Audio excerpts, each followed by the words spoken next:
Nous en plateau, Marina Berge. Bonjour Marina. La lave se dirige donc vers l'océan et cela pourrait être dangereux. Oui, c'est le scénario le plus probable qu'elle se dirige vers l'océan. Pas forcément. La lave peut aussi s'arrêter avant, on n'en est pas sûr. Ça, on va le savoir dans les prochaines heures.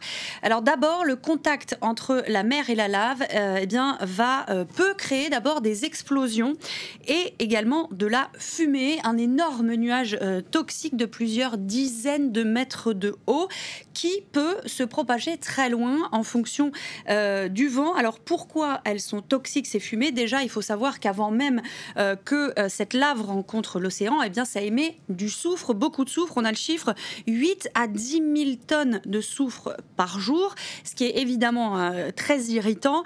Même si on a eu tout à l'heure un volcanologue en chef des Canaries qui disait que les niveaux mesurés aujourd'hui, en ce moment même, ne sont pas dangereux pour l'homme. Ça, c'est le premier élément, c'est le soufre. Le deuxième, c'est que dans la lave, il y a du chlore et du fluor, et que la lave à 1000 degrés qui rencontre l'océan à 20 degrés environ, ça va créer une combustion. Et du coup, ça va dégager de l'acide chlorhydrique et de l'acide fluorhydrique.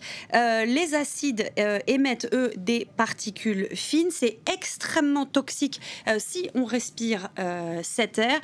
D'ailleurs, en 1971, lors de la dernière éruption, il y avait eu un mort qui avait inhalé ces gaz toxiques. On comprend, Julien, du coup, l'importance de la zone d'exclusion de 4 km. Pourquoi? Bien parce que tout ça, c'est très dangereux. Ça peut entraîner des problèmes respiratoires, des problèmes au niveau de la zone ORL, des yeux, de la peau. C'est pour ça que les habitants, on leur a conseillé de rester chez eux, sinon de porter un masque de nez, de protection du nez et de la bouche. Et puis, il y a aussi ces micro-fragments qui peuvent être créés au contact de l'eau et qui peuvent être, eux, projetés un peu partout dans le secteur. Certains sont extrêmement petits, ça peut être dangereux, donc si on les respire, si on en avale. Et puis, il ne faut pas oublier un risque, et là, c'est les paysans qui vont peut-être payer le prix de tout ça, parce que ces petites particules-là, elles peuvent très bien se déposer sur les zones agricoles, sur les champs,